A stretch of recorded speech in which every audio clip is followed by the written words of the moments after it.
મારા બાળપણમાં મને યાદ છે કે ઘરમાં છે ને બ્રેડ છે ને 2-3 મહિને એકવાર આવતી, અને જ્યારે પણ બ્રેડ આવે ને ત્યારે એક વખત નક્કી હોય કે સેન્ડવિચ બનાવવાની, અને એક વખત બને બ્રેડ વડા. એમાંય પણ ચોમાસું હોય ને એટલે બ્રેડ વડા છે ને એ નક્કી હોય. તો આજે મારા જ બાળપણની યાદ, અને લગભગ બધાએ ખાધેલી હોય એ બાળપણની યાદની વાનગી છે ને અત્યારના બાળકો અને યંગસ્ટરને ભાવે ને એવા નવા ટ્વિસ્ટ સાથે નવા ટેસ્ટમાં બનાવીએ.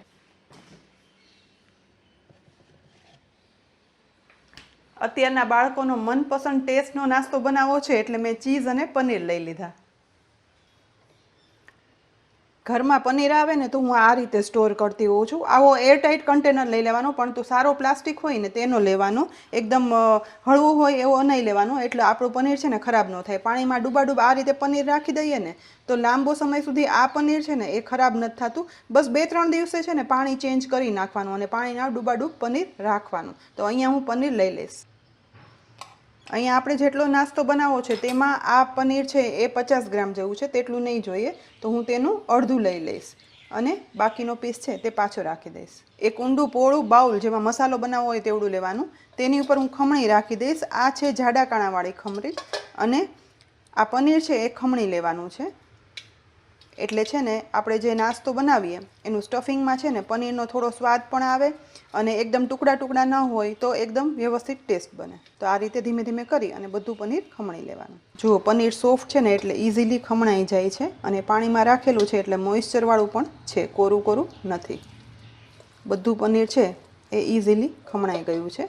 તો હવે આપણે તેને કાઢી લઈએ. અહીંયા જુઓ કેટલું સરસ ખમણાઈ અને પનીર તૈયાર થઈ ગયું. હવે એ જ રીતે ચીઝનો એક ક્યુબ લઈ લીધો છે, તેને પનીરની સાથે જ ખમણી લેવાનું છે.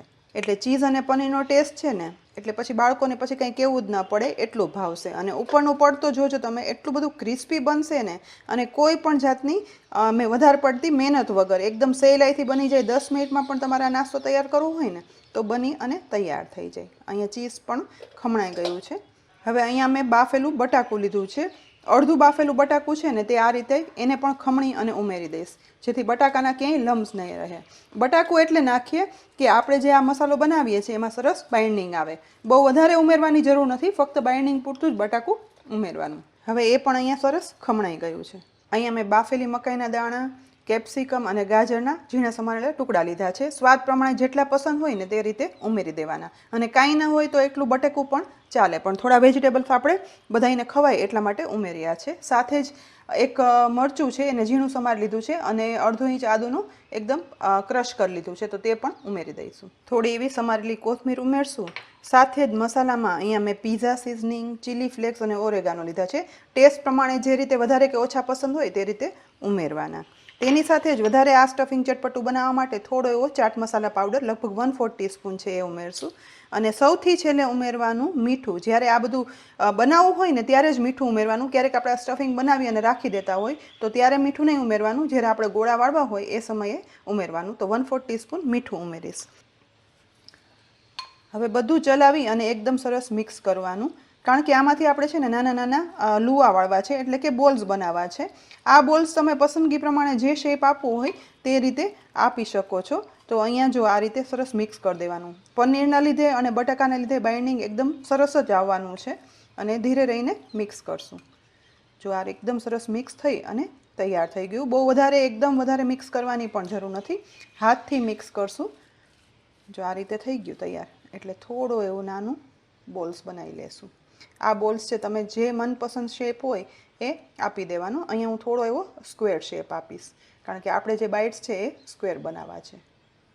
વાળેલા મસાલાને આ રીતે ગોઠવી દઈએ ડીશમાં. આ રીતે ફિલિંગ્સને આ રીતે તમે ફોલ્ડ કરી અને વાળી અને તમે રાખી દો ને તો કોઈ મહેમાન આવવાના હોય તો વહેલી પ્રિપેરેશન કરી લીધી હોય ને તો પછી બનાવવું પણ સહેલું પડે. અને હા, આ ફિલિંગને છે ને તમે બનાવી અને મહિનાઓ સાચવી પણ શકો છો. બસ આ રીતે વાળી અને તમે ફ્રોઝન કરી લેવાના, એટલે કે ફ્રોઝન કરી એરટાઇટ કન્ટેનરમાં ફ્રીઝરમાં તમે રાખી દો ને તો પછી મહિનાઓ સુધી સારા રહે છે. અને પછી મનપસંદ નાસ્તો બનાવવો હોય ને તો ઘરનો જ એકદમ હેલ્ધી અને ટેસ્ટી નાસ્તો બનાવી શકાય. અહીંયા છેલ્લું ફિલિંગ પણ વળાઈ ગયું છે. ટોટલ 11 બાઇટ્સ થાય એટલું બની અને તૈયાર થયું.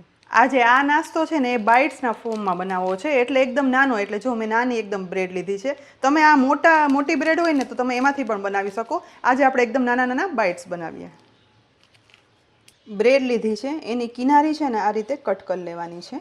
જો કિનારી વગરની બ્રેડ લીધી હોય તો વધારે સારું, ના હોય તો તમે આ રીતે પણ કરી શકો છો. અને આ કિનારી જે નીકળે એનો યુઝ છે ને કે એને ફેંકી નહીં દેવાની, પણ આ બધી છે ને તમારે સૂકવી નાખવાની. થાળીમાં લઈને ડીશમાં બધી સૂકવી નાખો, એટલે કે 1 કલાક પંખા નીચે રાખી દો ને એટલે ઇઝીલી તે સુકાઈ જશે. અને પછી તમારે એને પીસી લેવાનું. પીસી અને એટલે એનો બ્રેડ ક્રમ્સ તરીકે યુઝ ગમે ત્યારે કરી શકીએ. પછી તો મહિનાઓ બ્રેડ ક્રમ્સ સાચવી શકાય છે. તો આ રીતે એકેય વસ્તુ છે ને વેસ્ટ નહીં જવા દેવાની અને યુઝ કરી લેવાનો. અહીંયા જો 2 થી 3 બ્રેડ આ રીતે મેં કટ કરી લીધી છે. તો આ રીતે જેટલા આપણે બાઇટ્સ બનાવવા છે એ પ્રમાણે બ્રેડનું કટિંગ કરી લેવાનું. અહીંયા બધી બ્રેડની કિનારી કાઢી લીધી છે. હવે એક બ્રેડ લઈશું. પાણી ભરેલી ડીશ લીધી છે. ફ્લેટ વાસણ લેવાનું. આ બ્રેડ છે તેને હળવે રહી અને આમ બોળી દેવાની. બહુ વધારે બોળવાની નથી, સહેજ જ બોળવાની અને પછી સાઈડ ચેન્જ કરી નાખવાની. સહેજ બોળી અને તરત જ ભીની થઈ જશે આ બ્રેડ. બહુ વધારે ભીની કરવાની નથી. પછી હાથથી આ રીતે પ્રેસ કરી અને નિતારી લેવાની. બસ એકદમ નીતરી અને તૈયાર થઈ ગઈ. બનાવેલું ચીઝ, વેજીટેબલ અને પનીરનું ફિલિંગ છે એ આ રીતે લઈ લેવાનું અને આમાં બ્રેડમાં વચ્ચે ગોઠવી દઈશું. અને એ પછી આ રીતે ફોલ્ડ કરી અને આ ફિલિંગને પેક કરી લેવાનું છે. અને આપણે છે ને તેને સ્ક્વેર શેપ આપવો છે એટલે એ રીતે પેક કરશું. પસંદગી હોય એ પ્રમાણે શેપ આપી શકાય. ગોળ શેપ આપવો હોય તો એમ પણ આપી શકાય. બસ થોડું થોડું પ્રેસ કરવાનું. ઇઝીલી પ્રેસ થઈ જશે અને ઇઝીલી ચીપકી પણ જશે. કોઈ પણ જાતના અલગ બાઇન્ડિંગ કે કંઈ જરૂર નહીં પડે. અને જો આ એકદમ સરસ પેક થઈ ગયું છે બધું. થોડું અત્યારે સોફ્ટ લાગશે એટલે થોડુંક ડેલિકેટલી હેન્ડલ કરવાનું. અને જો આ સ્ક્વેર એકદમ સરસ બાઇટ બની અને તૈયાર થઈ ગયું છે. બંને બાજુથી પેક થઈ ગયું. તૈયાર થયેલા સ્ક્વેર બાઇટને ડીશમાં રાખી દઈએ અને બીજા બધા તૈયાર કરી લઈએ. અહીંયા બધા બ્રેડ રોલ બાઇટ્સ છે ને તે વળી અને તૈયાર થઈ ગયા છે. આ બ્રેડ રોલ બાઇટ્સને અડધી કલાક માટે ફ્રીઝમાં રાખશું જેથી તે એકદમ સરસ સેટ થઈ જાય. અડધી કલાક થઈ ગઈ છે એટલે આ બ્રેડ રોલ બાઇટ્સને આપણે બહાર નીકાળી લઈએ. જુઓ આ બાઇટ્સ છે ને એ બરાબર સેટ થઈ ગયા છે. હવે એને આપણે તળવાના છે.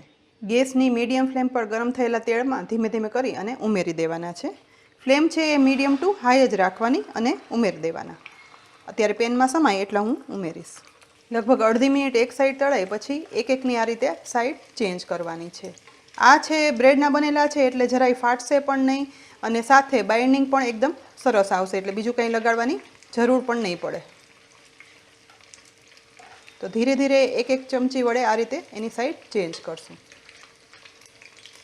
અને ઇઝીલી સાઈડ ચેન્જ થઈ જશે. ફટાફટ તળાઈ જશે અને ગોલ્ડન બ્રાઉન ક્રિસ્પી પણ થઈ જશે. વધારે 1 થી 1.5 મિનિટ તળાવવા દઈએ. લગભગ 1 થી 1.5 મિનિટ તળાતા જો એકદમ ક્રિસ્પી ગોલ્ડન બ્રાઉન સરસ તૈયાર થઈ ગયા છે આપણા બ્રેડવાળા બાઇટ્સ. તો હવે એને આપણે તેલમાંથી કાઢી લઈએ અને આ રીતે નિતારી લેવાના છે એટલે એકદમ ક્રિસ્પી બની અને તૈયાર થશે. અંદર પનીર અને ચીઝનું સ્ટફિંગ છે. એક પછી એક નિતારી લેવાના છે.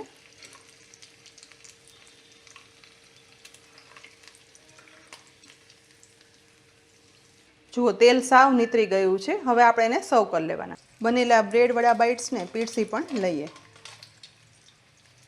જુઓ બ્રેડવાળા બાઇટ્સ કેટલા ક્રિસ્પી બન્યા ને એ પણ હું તમને બતાવું. અવાજ પરથી ખ્યાલ આવ્યો ને કે એકદમ ક્રિસ્પી પડ થયું છે. કોઈ પણ જાતનો આપણે બાઇન્ડિંગ એજન્ટનો યુઝ નથી કર્યો. તો મસ્ત મજા બની અને તૈયાર થયા છે આ બ્રેડવાળા બાઇટ્સ. આપણે ટુકડા પણ કરીએ.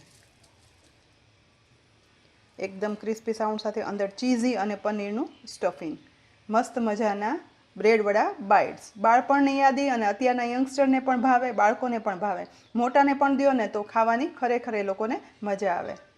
ચીઝી પનીર બ્રેડવાળા બાઇટ્સ. તમને આ રેસીપી કેવી લાગી? અત્યારે વરસાદ છે એટલે તો ખાવાની ખરેખર મજા આવશે. ચીઝી ટેસ્ટ, પનીરનો ટેસ્ટ સાથે વેજીટેબલ એટલે એકદમ બધાને ભાવે તેવી આ વાનગી જરૂરથી ટ્રાય કરજો. કોમેન્ટ બોક્સમાં લખી અને જણાવજો. સાથે જ આવી અનેક ઉપયોગી રેસીપી જોવા માટે કિચન સિરીઝ યુટ્યુબ ચેનલને સબસ્ક્રાઈબ કરી લેજો અને ફેસબુક પેજ અને ઇન્સ્ટાગ્રામ પેજને પણ ફોલો કરી લેજો જેથી આવનારી દરેક રેસીપીના અપડેટ્સ તમને સૌથી પહેલાં મળે. આવતીકાલે એક મસ્ત મજેદાર રેસીપી સાથે ફરી મળશું. ત્યાં સુધી આવજો.